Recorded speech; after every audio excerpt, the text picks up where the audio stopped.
बस इस चंचल बुद्धि को अचंचल करना है। ये मन और बुद्धि ने ही हमें बांध दिया भ्रमात्मक माया में। यही हमें जलाते रहते हैं, फंसाते रहते हैं। नाना प्रकार के दुख ना होने पर भी ये दुख देते रहते हैं। मय्येव मन आधत्सो मयि बुद्धिम निवेशय, भगवान का आदेश है। अर्जुन जी के सामने खड़े हैं भगवान। अगर कहे कि आप में सामर्थ्य है, चमत्कार है, तो कर लो, हम जा रहे हैं विषयों का सेवन करने, तब हम मानेंगे। ऐसा सिद्धांत नहीं, इसे मूर्खता कहते हैं। मूर्खता अध्यात्म मार्ग में आरूढ़ नहीं होने देती। यदि आपके अंदर पिपाशा भगवत मार्ग की नहीं है तो भगवान के समीप रहते हुए भी आप माया जनित बंधन में ही रहेंगे, समीप रहते हुए भी। देख तो रहा है दुर्योधन भगवान के सच्चिदानंद बप्पू को क्या परिवर्तन हो रहा है। उपदेश भी कर रहे श्री भगवान, तो श्री भगवान से कह रहा है कि आप ऐसा न समझे कि मैं धर्म को जानता नहीं हूं। धर्म को जानता हूं पर मेरी रुचि नहीं है, अधर्म में मेरी रुचि है। यदि आपकी वृत्ति भगवद विरोधी आचरणों में सुखपूर्वक विचरने का भाव रखती है तो कोई आपका परिवर्तन नहीं कर सकता। कहीं भी चले जाओ आपका परिवर्तन आपसे होगा। जब आप विकल होंगे दिव्य रस प्राप्ति के लिए तो सब संयोग काम करेगा। नहीं तो आपको संतों की कृपा से बड़ा सा बड़ा पद मिल जाए, बड़ी सी बड़ी व्यवस्था मिल जाए। ये सब कल सुना आपने सत्संग में, शास्त्रावाव अर्जुन को भगवान दत्तात्रेय की कृपा से विमान मिला, ऐश्वर्य मिला, सब नष्ट भ्रष्ट हो गया। ये मन और बुद्धि भगवान में जितना हमको प्रयास, ऊर्जा, शक्ति, बल दिया है, हमें अर्पित करना है भगवान में। ये अभ्यास से होता है। आप रात दिन जब इस बात का अभ्यास करेंगे कि आपका मन, आपकी बुद्धि प्रभु में अचल हो जाए, तो हो जाएगी, पक्का हो जाएगी। पर आप अभ्यास नहीं करते। आप सोचते हैं कि कोई ऐसा चमत्कार प्रकट कर दे, तो हम आपको कहते हैं ऐसा कोई चमत्कार नहीं है। शास्त्रों के स्वाध्याय से और संतों के संग से और उनके वचनों की कृपा प्रसाद से ऐसा अनुभव हुआ है। आपको करना होगा। संपूर्ण शास्त्रों में भगवत प्राप्त महापुरुषों की ही वाणी है और वो अपने निज जनों को सामने ही उपदेश करते हैं। पर वो कहते हैं कि यदि मुझे जानना है, मुझे पाना है, तो तुमको अपना मन समर्पित करना होगा, अपनी बुद्धि समर्पित करनी होगी। ये आपका कार्य है। आप अपने मन और बुद्धि को विषयों में लगाएं, मनमानी आचरणों में लगाएं, कुतर्क विचारों में लगाएं, फिर भगवदानंद नहीं। ये तो अत्यंत श्रद्धा और विश्वास से है। वचनों पर श्रद्धा विश्वास करके जब आगे बढ़ा जाता है तो भगवत कृपा से हृदय में प्रकाश होता है। जैसे अभी आंख मूंदो तो अंधकार नजर आएगा, फिर आंख खोलो या मूंदो एक ही बात नजर आती है। वो नजरों में बैठ जाते हैं। वो कोई प्रवचन की वस्तु नहीं है, वो कोई पार्थिव वस्तु नहीं कि उसे प्रमाणित करके दिखाया जाए। तो अनुभव गम में भजे ही जय क्षमता। जो आपको नाम मिला है, मंत्र मिला है, इस पावन भूमि में बैठने का सौभाग्य मिला है, यहां की बड़ी सी बड़ी पदवी मायाकृत है। आज है, कल नहीं रहेगी। पदवी और पदवी वाला दोनों नहीं रहेंगे। स्थायी, अविनाशी, नित्य सच्चिदानंद बात प्रभु का नाम जितना, आपने कमा लिया, वो लोक लोकांतर में आपको महासुख प्रदान करेगा। ये विश्वास का विषय है। इसको बाहरी किसी कागज में लिख करके प्रमाणित नहीं किया जा सकता। ये हृदय का विषय है। जब आप गुरु प्रदत्त नाम निरंतर जपते हैं तो गुरु कृपा से निरंतर जपने की प्रियता प्राप्त होती है। अव्यावृत भजनात्, भजन करते करते ऐसी स्थिति आ जाती है जो अनिर्वचनीय है। एक दो बार प्रश्न हुआ कि भगवत प्राप्ति के बाद कैसा लगता है, मोक्ष होने के बाद कैसा लगता है। तो ये तो बहुत बड़ी बात है। बहुत सुंदर गुलाब जामुन आपको पवावे, कैसा लगा आपको? मीठा नहीं, वैसे कैसा लगा? बहुत अच्छा नहीं, कैसा? बहुत अच्छा कैसा लगा? अब बोलो, आप कहोगे खा के देख लो, बस यही उत्तर होगा। तो ये तो पार्थिव वस्तु के अनुभव की बात है। वो तो सच्चिदानंद जो प्रकृति का एक सेकेंड में संपूर्ण प्रकृति का सृजन करके अपने आप से अपने आप में बैठा खेल रहा है, उसका अनुभव। और फिर वो बतावे कि ऐसा लगता है, नहीं। ये वाणी के अगोचर विषय है। मूकास्वादनवत अनुभव गम में भजे जे संता। ये तो अनुभव का स्वरूप है। तिल भर पृथक न रहा, बढ़ चला परम नवीन अतुल रस रंग। कभी बढ़ी व्याकुलता होती, फिर जब होता अमिलन भान, तुरत प्रकट हो कर स्मृति में तुम करते सुखद स्पर्श का दान। तब से कभी वियोग कभी मिलन होता, फिर कभी मिलन संभोग। रहती प्रिय अनुभूति बाहे, अंतर रहता नित रस संयोग। ये स्थिति जागृत होती है। निरंतर नाम मंत्र की स्मृति में डूबा उपासक तिल भर पृथक न रहा। तिल भर भी अब अंतर नहीं रह गया।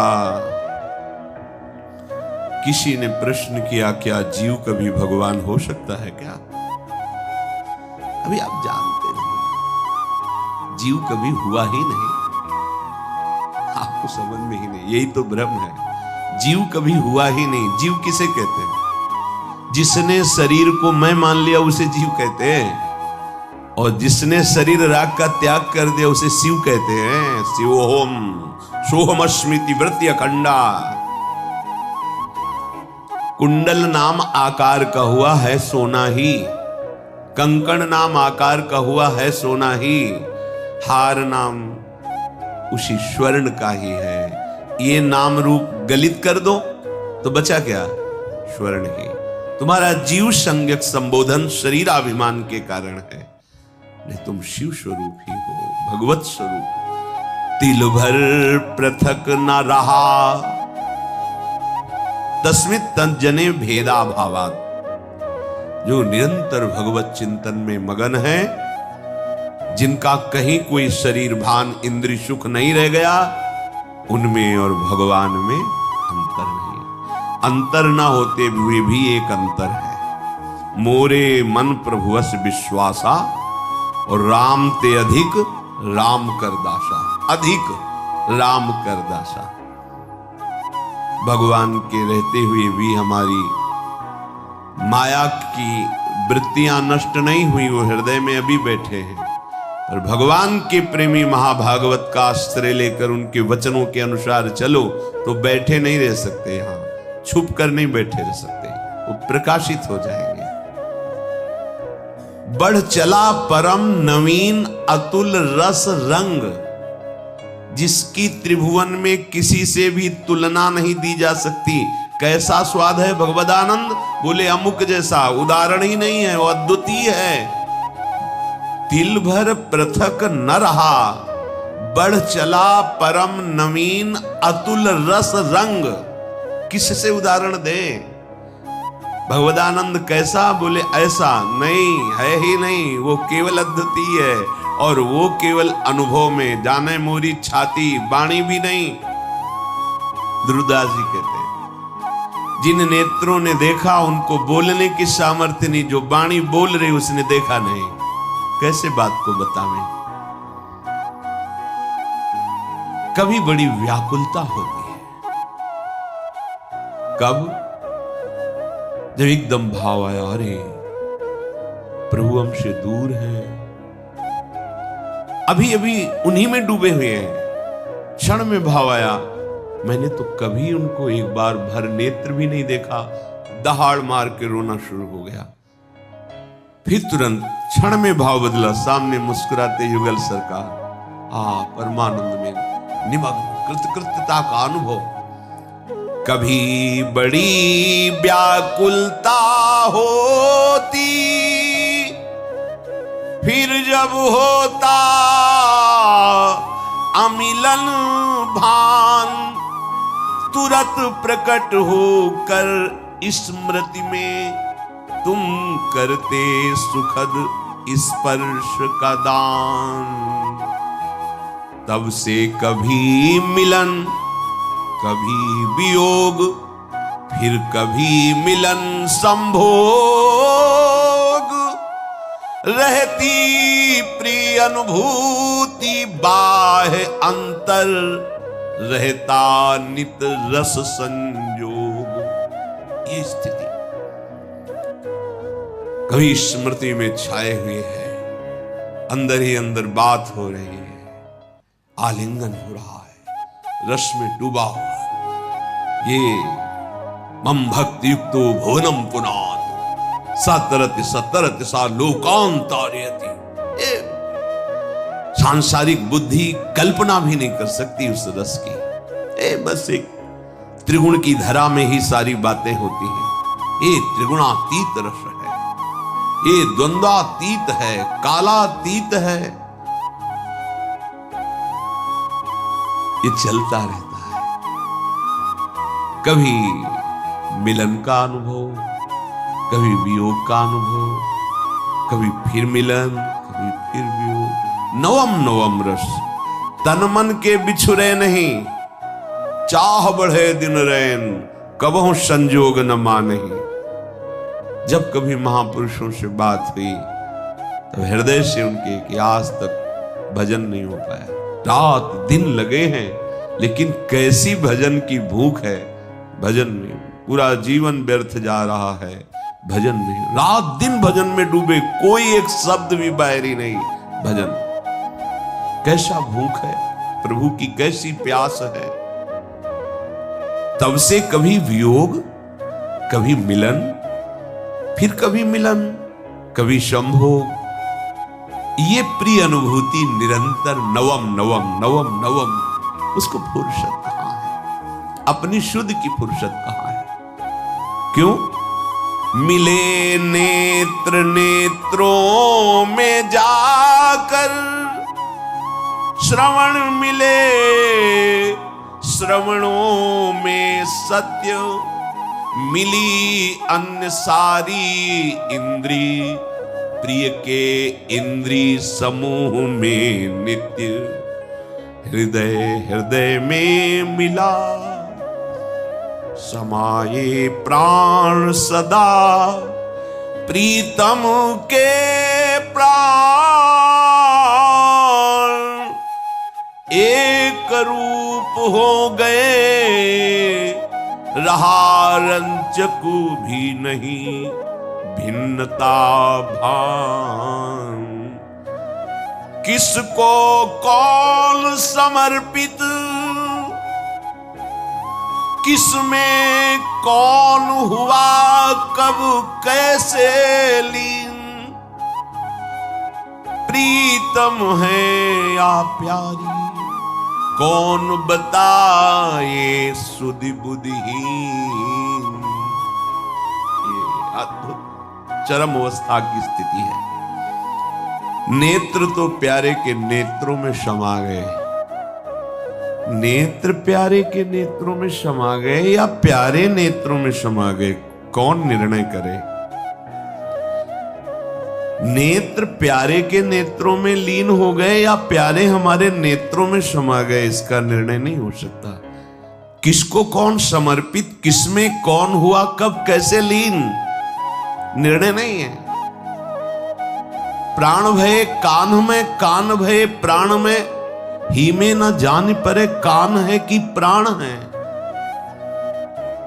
नेत्रेंद्री प्रीतम के नेत्रों में समा गई, प्रीतम मेरे नेत्रों में समा गए, क्या निर्णय करे? श्रवणेंद्री उनकी सत्य शब्द बोला, सत्य, ये श्रवणेंद्री श्रवणों में समा गई। अब केवल प्रीतम के हृदय की बात सुनाई देती है और कोई बात। सारी इंद्रियां अपने प्रीतम में लीन हो गई, प्रत्येक इंद्रिय प्रीतम के सानिध्य का अनुभव कर रही। हृदय हृदय में मिल गया, प्राण प्राण में समा गए, प्राण प्रिया प्रीतम हो गए। शपथ पूर्वक कहते, मेरे प्राणनाथ श्री श्यामा, शपथ करो तुमसे। अब न इंद्रिय बची है, न मन बचा है, न बुद्धि, न चित्त, न अहंकार, एक रूप हो गए, रहा रंचक भी नहीं भिन्नता भान। अब किसको कौन समर्पित? यह है महान प्रेम समाधि। अब किसको कौन समर्पित, किसमें कौन हुआ, कब लीन, इधर से या उधर से? अब इधर उधर दोनों की बात नहीं है। अब एक रूप हो गए, रहा रंचक भी नहीं भिन्नता भान। कैसे कोई वाणी से वर्णन करे कि भगवदानंद क्या है? ऐसे सुख में मोक्ष सुख भी हल्का हो जाता है, नगण्य हो जाता है। इसलिए ये जीवन इसी महासुख के लिए मिला है। केवल बुद्धि से शरीर व्यवहार का निश्चय, बुद्धि से इंद्रियजन्य भोगों के सुख का निश्चय, अंतःकरण से मैं की सत्ता बनाए रख करके विचरण करना, यही संसारिकता है। आप सब संसारिकता में नहीं, आप सब अध्यात्म में हैं। उठने की कोशिश करो, जहां हो ये भूमिका स्थायी नहीं है। एक ऐसी स्थिति है जहां न हर्ष है, न शोक है, न दुख है, न सुख है, न मिलन है, न अमिलन है। न मिलन है, न अमिलन है, एक रूप हो गए, रहा रंचक भी नहीं भिन्नता भान। फिर भी चाह बढ़े दिन रैन, कैसे कोई समझ सकता है? निरंतर नाम जप, अन्य विचार शून्य हृदय। ये बहुत बार आपसे कहा है, उपासक यदि जल्दी लाभ लेना चाहता है तो दूसरों की बातों को सुनना बंद करें। हम जो सुनते हैं, जो देखते हैं, जो बोलते हैं, तीन का साधना में बहुत बड़ा प्रभाव पड़ता है। ध्यान दीजिए, आप जो बोलते हैं, आप जो देखते हैं, आप जो सुनते हैं, वही आपका प्रधान चिंतन बनता है, और चिंतन जो करते हैं वैसी आपकी स्थिति होती है। इसलिए रसना कटो जो अनरटो, निरखि अनफुटो नयन, और श्रवण फुटो जो अनसुनो। श्री राधा जी तीन के लिए का, तीन का बड़ा प्रभाव होता है और हम इन तीन पर ध्यान नहीं देते। जो मन आया वो बोलते गए, धर्म का ज्ञान नहीं, शास्त्र स्वाध्याय नहीं किया। किसी भी बड़े महापुरुष पर टिप्पणी करने में हमें कोई भय नहीं लगता। वाणी से ऐसे अपराध बन जाते हैं कि आगे उठने की गुंजाइश क्या, गिरते ही चले जाओगे। दृष्टि इतनी पार्थिव हो चुकी है, केवल प्राकृतिक, केवल प्रकृति जनित ही चेष्टा हम देख पाते हैं। श्रवणेंद्रिय इतनी मलिन हो गई है कि उसे दिव्य भागवतिक शब्दों का श्रवण करने का भाव ही नहीं आ पाता है। और ये चिदानंद मार्ग है, प्रेम मार्ग है। पहले तो स्वीकार करें कि हम योग्य नहीं हैं, हमारा निर्णय ठीक नहीं है, फिर हम शास्त्र और सदगुरु के निर्णय को स्वीकार करें। हमें खूब पता है कि हमें बहुत ज्ञान है, चाहे जितना तुम्हें ज्ञान हो वो प्राकृतिक ही है। चिदानंद मार्ग का ज्ञान महापुरुषों का सेवन करने से होता है, पढ़ने से भी नहीं होता। पढ़कर दूसरे को सुना दिया, वाहवाही मिलेगी, प्रणाम नमस्कार आदि आदि, पर आपको तत्वबोध नहीं होगा। महाराज युधिष्ठिर जब तीर्थ यात्रा में भ्रमण कर रहे थे तो एक दिव्य ऋषि प्रकट हुए और उन्होंने कहा कि युधिष्ठिर, चाहे बृहस्पति के समान किसी को ज्ञान हो, पर जब तक वो ज्ञान वृद्ध का सेवन नहीं करता तब तक उसे तत्वबोध नहीं होता। बहुत आनंद मिला इस बात को पढ़ के और इस पर चिंतन भी हुआ। परम सत्य है। जैसे किसी संत महापुरुषों के पास कभी कोई संत गए और ये प्रश्न किया कि अभी हमारी अमुक भूमिका पे प्रवेश नहीं हुआ, तो पूछते थे किन महापुरुष की सेवा में हो, किसकी सेवा में हो? नहीं, सेवा तुम्हें नहीं होगा, नहीं होगा। ये होता ही अनुगत होकर के है। देहाती भाषा में जब गंगा किनारे भ्रमण, कितने वर्ष लंगोटी धोई किस महात्मा की? नहीं है, नहीं होगा।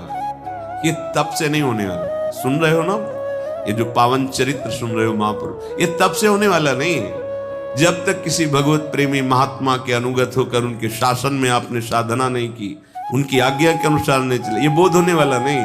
मोक्ष मूलम गुरु कृपा, ये कृपा से बोध होता है। नायम आत्मा प्रवचनेन लभ्या न मेधया न बहुधा श्रुतेन। बहुत सुनने वाले हो, बहुत बोलने वाले हो, बहुत बुद्धिमान नहीं होगा। बिना भगवत प्रेमी महात्माओं के संग का तात्पर्य होता है उनके रंग में रंगने के लिए व्याकुलता होनी, उनके अनुसार चलना। क्यों में उन्हें नितिक धर्मेन संग रंग बढ़त नित नित सरस नित नित प्रेम अभंग। यह जो कृपा हरिवंश की बढ़िया अवसर मिला है, जीवन को ऐसी महान स्थिति में पहुंचा दो जहां से कभी भ्रष्ट नहीं होना होता। वो अमोघ स्थिति है, सब कुछ खुले नेत्रों से दिखाई देगा। इन्हीं नयनन सब सुख देखें, अपनो जन्म सुफल कर देखें। इन्हीं नेत्रों से, ऐसे इन्हीं नेत्रों में वो नेत्र प्रकाशित हो जाते हैं, जिसे भगवत रसिक जी कहते हैं, चश्मा नित्य बिहार को दियो बिहारिन मोए। इन्हीं नेत्रों में वो नेत्र प्रकाशित हो जाते, खुले हो या बंद हो, अपने प्राणाराध्य प्रभु को निरखता रहता है, उनकी एक एक चेष्टा देखता रहता है, उनकी एक एक वृत्ति मनोवृत्ति देखता रहता है, प्रभु की मनोवृत्ति, एक एक मन मन की रुचि जान नेह विधि पार आनंद। वो आनंद कहीं ब्रह्मा को भी पद में भी नहीं है भाई। इस मृत्यु लोक के सुखों की तो बात जाने दो।